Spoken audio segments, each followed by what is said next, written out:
My sermon passage is 1 Samuel chapter 3, verses 1 to 20. The story involves God and two people, Samuel and Eli. Before I read the passage, I'd like to review who the people are. First, Samuel. Samuel is a name everyone should recognize, a prophet and judge, a kingmaker. He played a decisive role in the selection of Saul as Israel's first king, and he played an important role in God's almost immediate rejection of Saul as king. Samuel then later anointed David as king after God chose David from among all his brothers. Samuel then disappears from the story pretty much, except for an episode when he is called forth from the dead by a medium, is greatly annoyed by this, and then he prophesies Saul's impending death in battle. In today's passage, Samuel is just a boy, living in the tabernacle. It's a big tent at Shiloh. Shiloh is where the center of life for Israel was before King David shifted it to Jerusalem and Solomon built the temple. Samuel is living in the tabernacle because his mom, Hannah, who could not get pregnant, prayed for a son, got Samuel, and in thanksgiving turned him over to the Lord. Now Eli was the priest at the tabernacle in Shiloh, and he was corrupt. His two sons were also priests, and they were also corrupt. They all misused sacrifices made to God.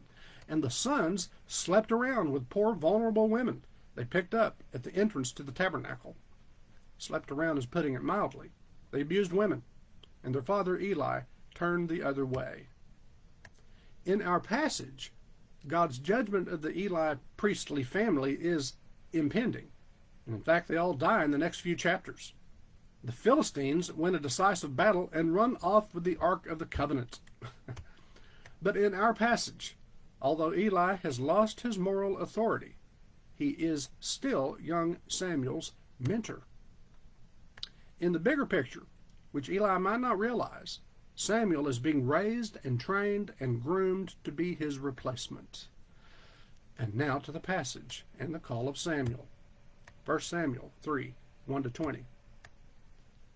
Now the boy Samuel was ministering to the Lord under Eli, and the word of the Lord was rare in those days. There was no frequent vision. At that time, Eli, whose eyesight had begun to grow dim so that he could not see, was lying down in his own place. The lamp of God had not yet gone out, and Samuel was lying down within the temple of the Lord where the ark of God was. Then the Lord called, "Samuel, Samuel!" And he said, "Here I am," and ran to Eli and said, "Here I am, for you called me." But he said, "I did not call. Lie down again." So he went and lay down. And the Lord called again, "Samuel."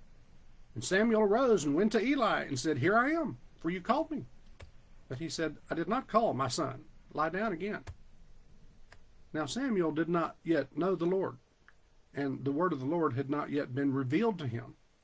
And the Lord called Samuel again the third time. And he arose and went to Eli and said, "Here I am, for you called me." Then Eli perceived that the Lord was calling the boy. Therefore Eli said to Samuel, "Go lie down, and if he calls you, you shall say, 'Speak, Lord, for thy servant hears.'" So Samuel went and lay down in his place. And the Lord came and stood forth, calling as at other times, "Samuel, Samuel." And Samuel said, "Speak, for thy servant hears." Then the Lord said to Samuel, "Behold, I am about to do a thing in Israel at which the two ears of every one that hears it will tingle. On that day I will fulfill against Eli all that I have spoken concerning his house from beginning to end. And I tell him that I am about to punish his house forever for the iniquity which he knew, because his sons were blaspheming God, and he did not restrain them. Therefore I swear to the house of Eli that the iniquity of Eli's house shall not be expiated by sacrifice or offering forever." Samuel lay until morning. Then he opened the doors of the house of the Lord. And Samuel was afraid to tell the vision to Eli. But Eli called Samuel and said, "Samuel, my son." And he said, "Here I am." And Eli said, "What was it that he told you? Do not hide it from me. May God do so to you and more also, if you hide anything from me of all that he has told you." So Samuel told him everything and hid nothing from him. And he said, "It is the Lord. Let him do what seems good to him." And Samuel grew, and the Lord was with him, and let none of his words fall to the ground. And all Israel, from Dan to Beersheba, knew that Samuel was established as a prophet of the Lord. The word of the Lord. Thanks be to God. May God grant us wisdom and courage for interpretation.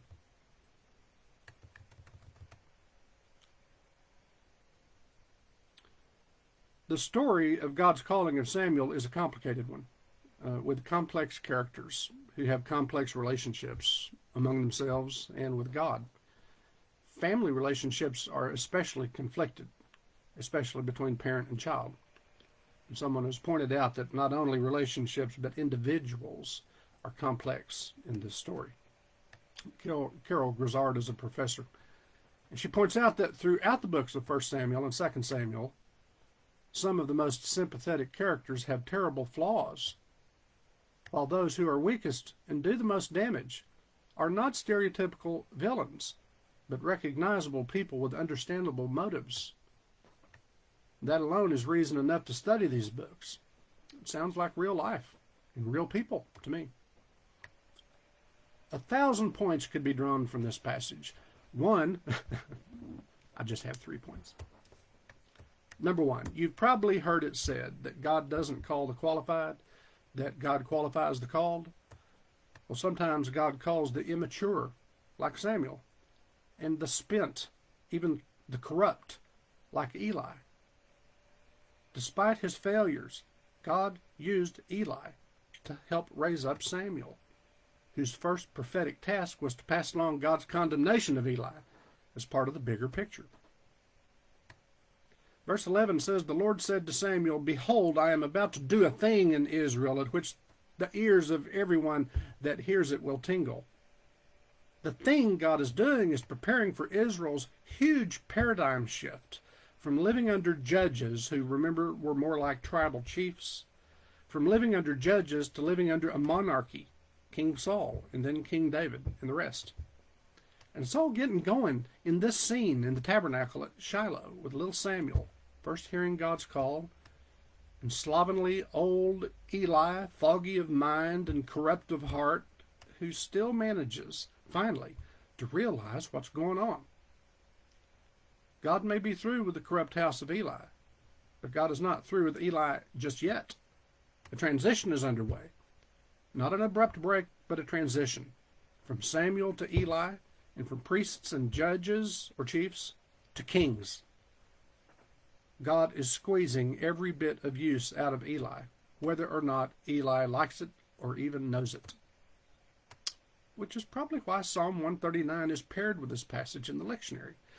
Because just because we mere mortals sometimes decide we're done with God doesn't mean God's done with us. Feel free to pass that along to anyone who needs to hear it. Just because we might think we're done with God doesn't mean that God's done with us. O Lord, the psalmist sings, Thou hast searched me and known me. Thou knowest when I sit down and when I rise up. Thou discernest my thoughts from afar. Thou searchest out my path and my lying down, and art acquainted with all my ways. Whither shall I go from thy spirit? Whither shall I flee from thy presence? Thou knowest me right well. I'm sure you've heard or seen PBPGINFWMY. It means please be patient. God is not finished with me yet. That used to be everywhere. Another way to say that is WICTTCOGYCRBYCH. When it comes to the call of God, you can run, but you can't hide. God is sovereign. We're not. Number two, when God calls someone, God has a task in mind, sometimes a whole career, but God also acts. God acts in concert or in collaboration with the one God calls. In our passage, God calls young Samuel and tells the boy what God is going to do. On that day I will fulfill against Eli all that I have spoken concerning his house from beginning to end. I'm about to punish his house forever because his sons were blaspheming God and did not restrain them. That's what God is going to do. Samuel's job, first job, is to be the one to tell Eli. It was Samuel's first task as one called of God. When God calls someone to act, God also acts. God called Abram to pick up and move to Canaan, and God said he would make him a great nation and bless him and make his name great, and God did. God called Moses, and God acted. I have come down to deliver my people from the Egyptians, God said, and God did. God called Gideon and commissioned him for battle. God acted. I will be with you, God said. And God was. The Spirit of the Lord took possession of Gideon, it says. In Isaiah chapter 6, the future prophet is called by God in a vision, and he protests, "Woe is me, I am a man of unclean lips and sin." And God acted, touching his mouth with a live coal, cleansing it and blotting out Isaiah's sin. God called Jeremiah, and Jeremiah protested, "I do not know how to speak, for I'm only a boy." And God acted and said, "Now I have put my words in your mouth. See, I appoint you over nations and over kingdoms, to pluck up and to pull down, to destroy and to overthrow, to build and to plant." God called Samuel, and God acted. God called Abram and Moses and Gideon and Isaiah and Jeremiah and Ezekiel and Amos and others, and God acted. When God calls someone to act, God also acts. When God calls someone to act, they do not go alone. If God has called you to act, you will not be on your own, and you will not act alone, not even if you've gone off the path. Ask Eli. Finally, what do you think the proper response is when God calls? It's this: Hineni. Hineni in English. Hineni was literally the first thing I learned in seminary. The first meeting of my first class in the fall of 2009, when I had been called to seminary, but before I'd been called, or at least before I had heard the call to ministry. The class was Introduction to the Hebrew Bible. And the instructor would call roll, and she taught us to respond, Hineni, which means, "Here I am." Literally, it means, "Look at me." Or in the Old English, "Behold me," is what it means.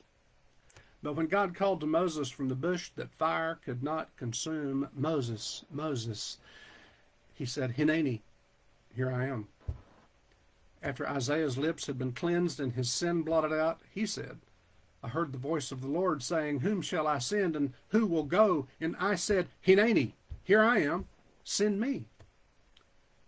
And from today's passage, the Lord called, Samuel, Samuel. And he said, Here I am. And confused, or at least young, he ran to Eli and said, Here I am, for you called me. Well, no. So he went and lay down. And the Lord called again, Samuel. And Samuel arose and went to Eli and said, Here I am, for you called me. But he said, No. And it explains. Now Samuel did not yet know the Lord, and the word of the Lord had not yet been revealed to him.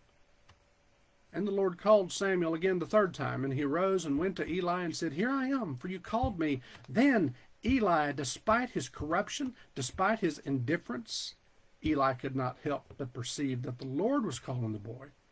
And Eli, who had been there before, and maybe didn't realize he was still there, subject to God's call, said to Samuel, Go back to bed. If the Lord calls you, listen. And God called again, and Samuel, having repeatedly declared his presence and availability, he listened. God called. Samuel answered and listened and did. And God acted. That's the way it works.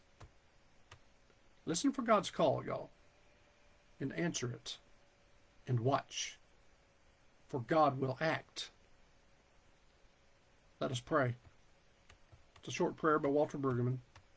It is especially suitable for tuning our ears to hear God's call. We are ready to listen. healing, sovereign God.